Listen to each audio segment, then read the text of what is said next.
Certamente, galera, em algum momento vocês já viram aqui as conhecidíssimas fitas de LED. E o que é bacana dessas fitas de LED é os inúmeros efeitos que nós podemos realizar utilizando ali dispositivos como microcontroladores. Existem também bibliotecas aí específicas para o Arduino para fazer o controle dessas fitas de LED e as aplicações aí são inúmeras, desde efeito de luz de Natal ou até mesmo, se você desejar, pode utilizar apenas um LEDzinho na sua PCB, no seu projeto. Então é basicamente isso que eu vou demonstrar aqui agora para vocês, legal? Bom, pessoal, mas como que funciona aqui essa fita de LED baseada neste controlador aqui, ó, o WS2812B, que é um controlador bem conhecido. O que é legal, né? Nós podemos alimentar com apenas 3 pinos, tá? Onde eu tenho aqui a minha alimentação com mais 5 volts e o meu GND, legal? E eu tenho um pino de controle, onde basicamente esse pino de controle, que é o nosso DIN, né, que nós estamos vendo aqui, que é o nosso pino de entrada de dados, nós enviamos esses dados e controlamos aí a intensidade e também a cor do nosso LED, né? O nosso LED endereçável RGB, por isso, né, que ele leva esse nome de endereçável RGB, que ele vem de vermelho, verde e azul.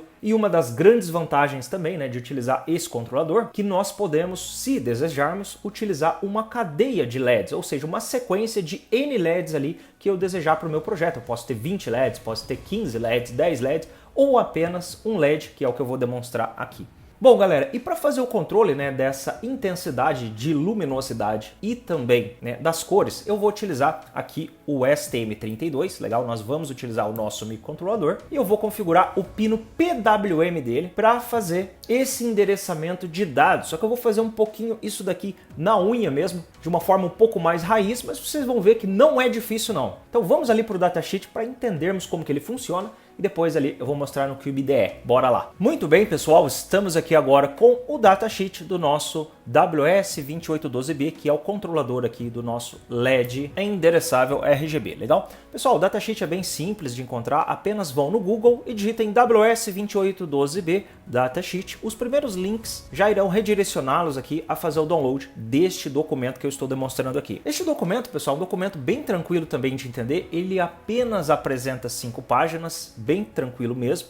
E eu vou descer aqui na página 2, né, para demonstrar aqui para vocês o que é realmente mais elementar, visando uma implementação prática, que daqui a pouquinho também eu vou demonstrar com o STM32. Bom, aqui logo na página 2, né, nós temos a configuração dos nossos pinos e também, né, a descrição de cada um deles, né. Como nós podemos observar, o nosso LEDzinho RGB, ele tem apenas 6 pinos, ok? Que ele vai de 1 a 6, o pino 4 não é utilizado.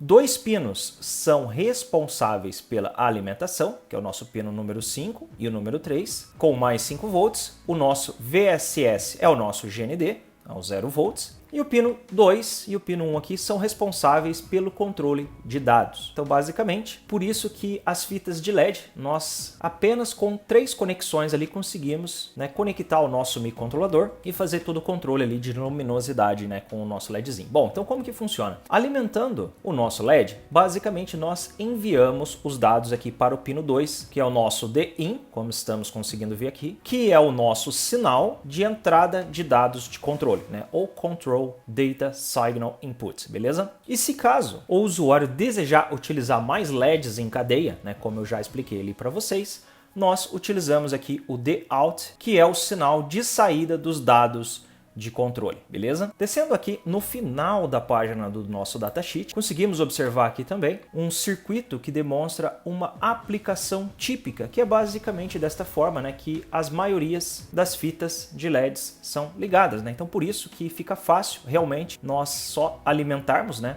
com 5 volts e através do nosso microcontrolador nós enviarmos aqui o nosso dado de entrada, que é o nosso DIN, beleza? Ele aparece um pouco aqui com uma resolução um pouco baixa, mas já dá para ver bem certinho como que é, né? Então, por exemplo, ele entra aqui com meus dados de controle e os dados de saída do nosso primeiro LED entra lá nos dados de controle do segundo LED e assim respectivamente, beleza? Então é bem simples mesmo, que é ligado. Por essa razão, né, eu posso cortar a fita de LED. Então foi até isso que eu fiz, né? Vou mostrar aí na tela para vocês. Eu tenho, né, a minha fita de LED e eu acabei cortando ela aqui para pegar basicamente só esse primeiro LEDzinho aqui, que é justamente esse que eu vou utilizar ali no meu microcontrolador daqui a pouquinho. Bom, meus amigos, agora vamos falar como que funciona os dados mesmo para controle de intensidade e controle também das nossas cores, legal? Bom, pessoal, e a lógica de controle é basicamente demonstrada aqui nas páginas 4 e 5, respectivamente, aqui do nosso documento, tá? Bom, e como que funciona? Basicamente, eu preciso enviar, né, uma sequência de 0 e 1s aqui para o nosso LED em questão, porém, né, o nosso dispositivo ele entende 0 e 1 não apenas, né, sinalizando um sinal baixo e um sinal alto, mas sim em uma determinada frequência, né, desta onda com um respectivo duty cycle, né? Ou seja, a minha onda aqui do meu sinal ela precisa ter uma largura para o meu tempo ligado e o meu tempo desligado e, né, também uma outra largura do tempo ligado e desligado para representar o código 1. Então, basicamente assim, o meu código 0, como vocês podem observar, eu tenho um tempo aqui, ó, T0H, que ele é descrito aqui no nosso datasheet, né? Então, basicamente, o datasheet nos demonstra que se eu colocar 0,35 microsegundos, que é 350 nanosegundos, ok? Para esse tempo alto aqui, o T0H, legal? E no T0 low, se eu colocar aqui 0,8 microsegundos, que é 800 nanosegundos, eu terei aqui, né, enviado ao nosso dispositivo o código 0, ou seja, né, o bit 0. Basicamente essa é a ideia. E da mesma forma também para o código 1, que ele demonstra aqui, onde eu tenho também o meu TH1, né, com 0,7 microsegundos ou 700 nanosegundos, e da mesma forma, né, aqui para o meu T1L, que é 0,6 microsegundos ou 600 nanosegundos, né, com uma tolerância aqui, né, de 150 nanosegundos, para mais ou para menos, né, como aqui, que essa tabela, né, de tempo de transferência de dados nos demonstra, legal? Bom, e qual que é basicamente esse tempo? É justamente o que a tabela mostra aqui nesta linha, né? Nós temos aqui o meu TH mais o meu TL, ele tem que ser igual a 1,5 microsegundos, com uma tolerância aqui de mais ou menos 600 nanosegundos também, né? Para que o dispositivo realmente entenda, né, esses códigos, tanto 0 e 1. Bom, mas o que esse 1,5 microsegundos representa em frequência? Então, para isso, né, vamos pegar a nossa calculadora aqui e eu vou fazer essa conta. Então, basicamente, né, para descobrir o tempo em frequência, eu simplesmente pego, né, 1 e divido por esse tempo. Então, 1 dividido por 1,25 micro elevado a menos 6 segundos. Legal? Então, eu vou clicar em igual aqui agora. E qual que é a frequência encontrada aqui, meus amigos? É a frequência de 800 kHz. Então, basicamente, galera, qual que é a sacada? Nós vamos, né, lá depois no CubeDE, nós vamos configurar um PWM com essa frequência aqui e, basicamente, eu vou criar aqui lógicas para alterar, né, o duty cycle, que é o meu tempo ali, né, da minha onda ligada e da minha onda desligada. Então, nós vamos criar lógicas ali para isso, para representar, né, o meu código 0 ou o meu código 1 aqui, que é o que o nosso dispositivo necessita para fazer essa lógica. Por essa razão que eu vou utilizar um pino de PWM. Bom, legal, pessoal. E agora, para fechar, né, toda a nossa análise aqui de como que vamos fazer isso, né, baseado aqui no datasheet, basicamente, né, como que funciona? Nós precisamos enviar para cada LED, tá? Para cada controlador, se eu optar aqui por uma sequência de LEDs, eu preciso enviar 24 bits de dados, ou seja, eu preciso enviar 24 0 e 1s para representar as cores e a intensidade que eu desejo. Então, cada LED precisa de 24 bits de dados naquela frequência de 800 kHz para que eu consiga efetivamente, né, enviar para ele ali, né, as configurações de luminosidade que eu desejo. Ao término, eu preciso resetar também o dispositivo, né, como nós podemos ver aqui, com um intervalo aqui de 50 microsegundos. Então, basicamente, eu envio os dados para o meu primeiro LED, depois para o meu segundo, para o meu terceiro, se for o caso, e ao término, né, eu aguardo 50 microsegundos. Nesse momento, né, ele vai resetar e vai atualizar o dispositivo. Nesse caso, meus amigos, o que nós vamos fazer? Nós basicamente vamos enviar apenas 24 bits e depois eu vou fazer um reset. Por quê? Porque eu estou utilizando apenas um LEDzinho. Bom, e como que isso funciona, né? Descendo um pouco mais embaixo aqui, nós conseguimos ver nesta linha a composição aqui dos 24 bits de dados, onde basicamente eu tenho 8 bits aqui para o meu sinal verde, que ele vem aqui, né, de G0 até o G7, Depois nós temos aqui mais 8 bits destinados, né, à cor vermelha, que ele vem de R0 ao R7, ok? E depois mais 8 bits aqui para a cor azul, né? Que ele vem aqui de B0 ao B7. Então, basicamente, essa é a composição dos dados.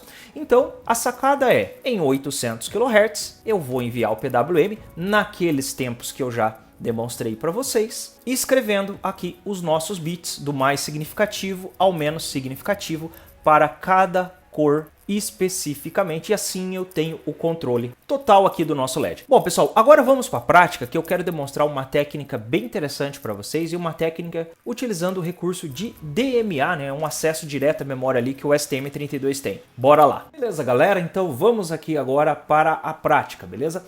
Bom, como vocês podem observar, eu estou aqui com o meu sistema montado aqui na Protobird, né? O nosso LEDzinho está conectado aqui.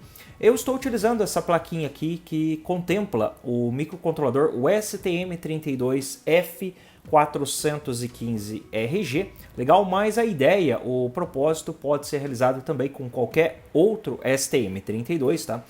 E basicamente, né, eu estou enviando aqui através dessa plaquinha essas 3 conexões, que é respectivamente aqui a nossa alimentação, né, o nosso cabinho vermelho e o azul aqui, certo?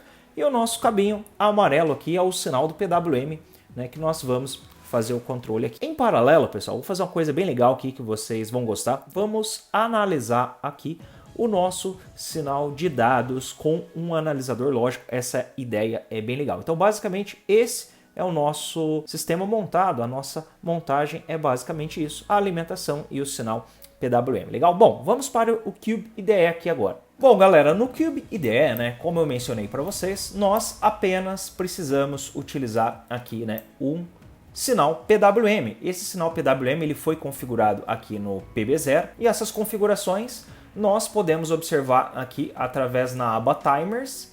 Eu utilizei especificamente o Timer 3, que é um timer de propósito geral, legal. E aqui, né, eu habilitei o clock interno com, né, 32 MHz. Então eu configurei aqui também de forma intencional 32 MHz para fazer aqui a configuração e nós aqui intencionalmente setarmos, né, a frequência de 800 kHz. Bom, então basicamente como que é feito isso? Bom, eu selecionando o clock interno aqui, né, essa linha aqui, né, de clock source, eu selecionando ele, eu estou direcionando, né, esses 32 MHz, ok, para, né, todos os periféricos aqui. Essas configurações eu consigo ver aqui na minha árvore de clock, então como eu deixei todas iguais aqui, então não tem problema, eu já sei que especificamente, né, o nosso Timer 3 aqui também, ele vai ter 32 MHz. Bom, e a sacada é o seguinte, né, se eu deixar aqui o meu prescaler, né, como 0, o que vai acontecer? Né? Basicamente, esse clock não será dividido. Então,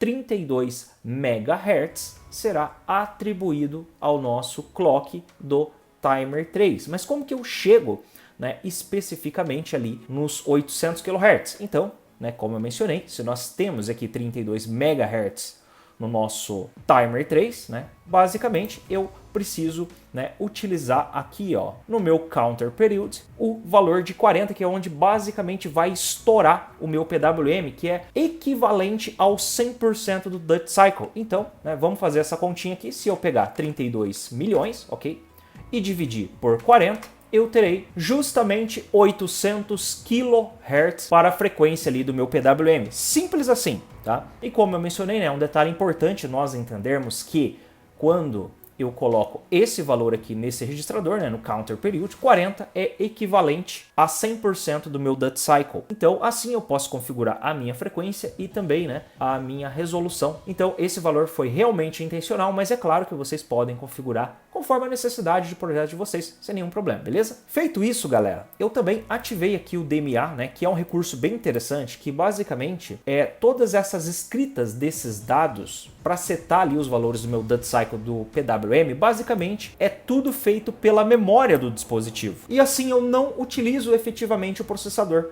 A sacada é, eu só utilizo o processador quando eu basicamente ali, né, setar o valor que eu quero. Então é o único momento que realmente o processador entra em ação. Então esses dados são enviados na memória para o meu periférico através do DMA. Isso é muito legal, tá? O modo que eu utilizei aqui para fazer isso é o modo circular, porque ele vai ficar fazendo isso sempre de forma repetida e sequencial. Com isso, basicamente, eu não preciso me preocupar com mais nada. Eu só deixo acontecendo isso lá no background através da memória e tá tudo legal. Eu habilitei também aqui o meu FIFO para direcionamento ali desses dados de forma sequencial na memória, tá? Bom, vamos para o código agora. Bom, pessoal, o código, basicamente, eu declarei apenas 3 variáveis, tá? Do tipo global, que eu chamei de dados, que é um vetor aqui de 74 dados, né? Então eu tenho um vetor que eu vou controlar toda essa intensidade aqui do meu LED. E também eu criei mais 3 variáveis aqui do tipo unsigned, 16 bits, chamadas aqui de C1, C2 e C3 respectivamente,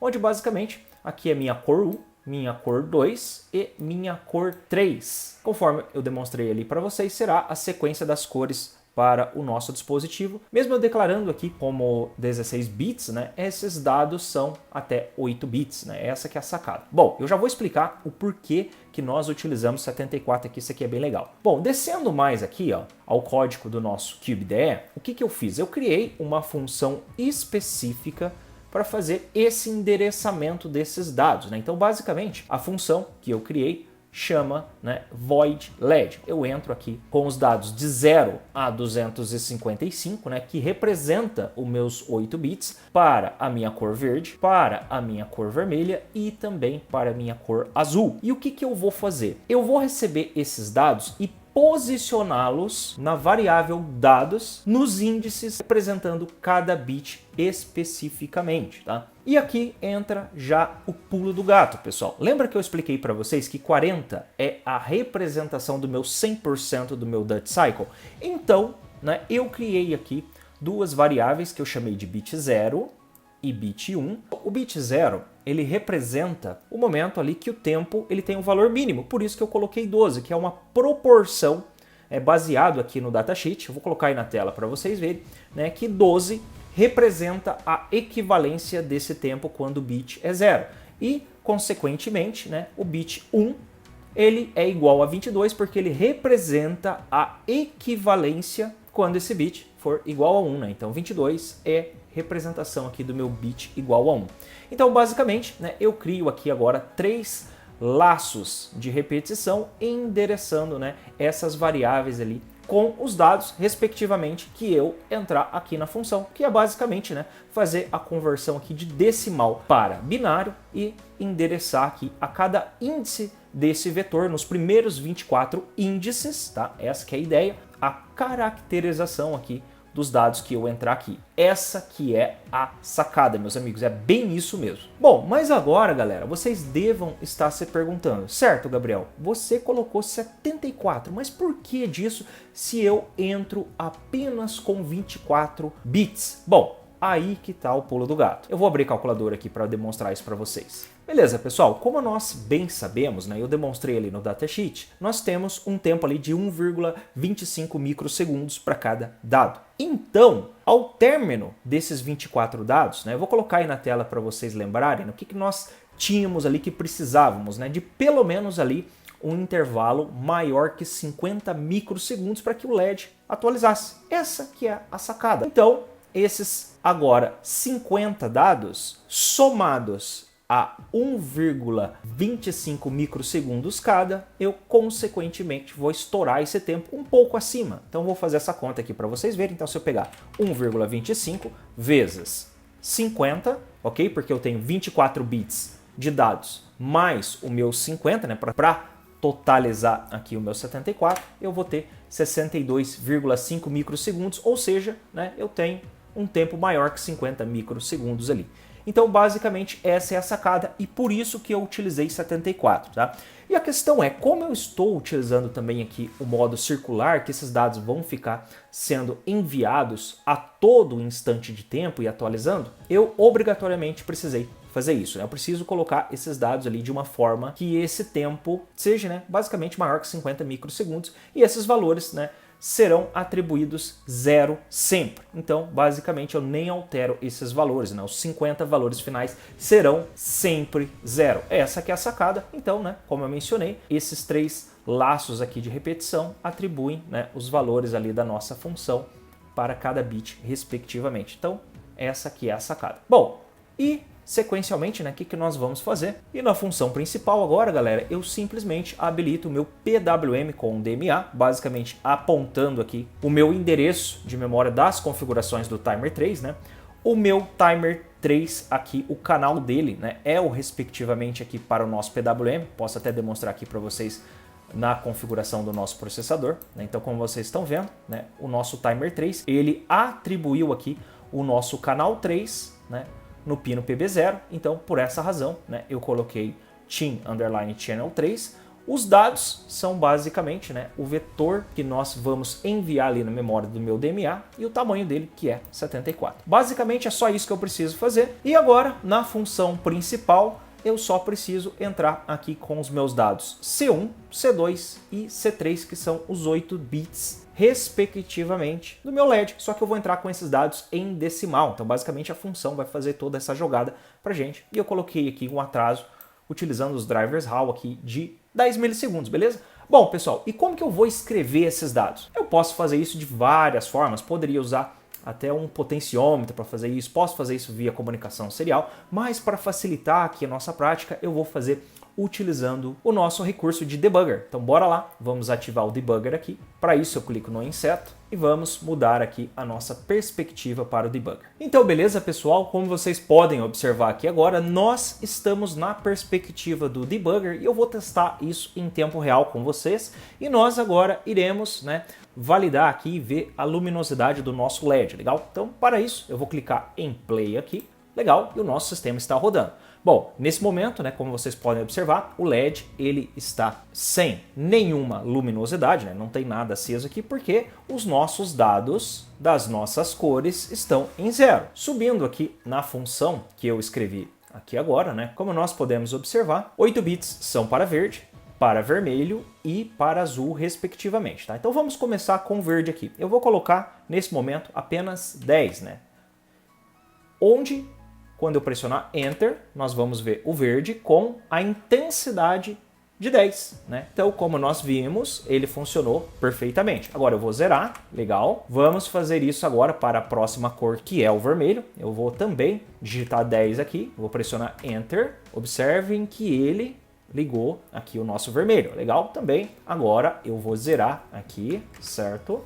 E nós vamos ligar o nosso azul aqui agora no nosso C3 para enviar esses dados respectivamente, legal? Então vou também, né, digitar 10 e pressionar Enter ali. Legal, pessoal, e como vocês observaram, né, nossas cores estão legal e eu posso, né, como eu mencionei, até aqui com 255, aumentar essa intensidade. E olha que bacana, né? No momento que eu digitei 255, a intensidade da minha cor azul, ela foi ao máximo, né? Se eu digitar 100, por exemplo, ela vai diminuir um pouco. Se eu digitar 50, vai diminuir um pouco mais. E assim também para as outras cores. E é claro, né, agora, né, eu posso atribuir os valores que eu desejar e fazer os efeitos que eu desejar também para o meu projeto. Então, por exemplo, vamos aqui agora atribuir 100 para o meu verde.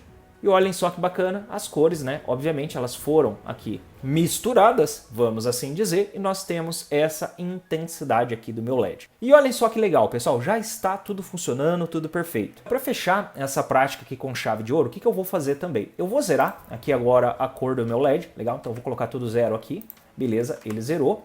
E nós iremos utilizar aqui um analisador lógico, legal, para ver esses dados aí, e é isso que nós vamos fazer, tá? Para isso eu estou utilizando o Pulse View.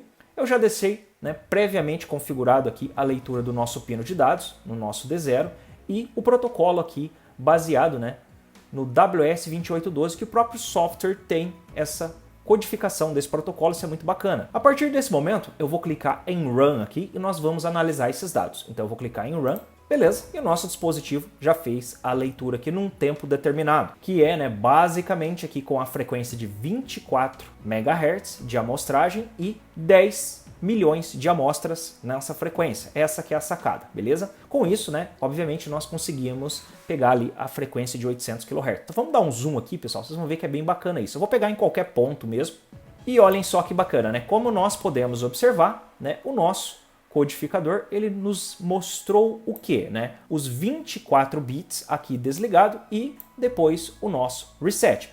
Agora, olhem só que legal, pessoal. É possível, né, utilizar aqui os próprios cursores do programa e validar os tempos aqui que efetivamente esses bits foram, né, aquisitados para ver se bate certinho ali com os dados que eu demonstrei no datasheet para vocês. Então, eu vou clicar aqui, legal.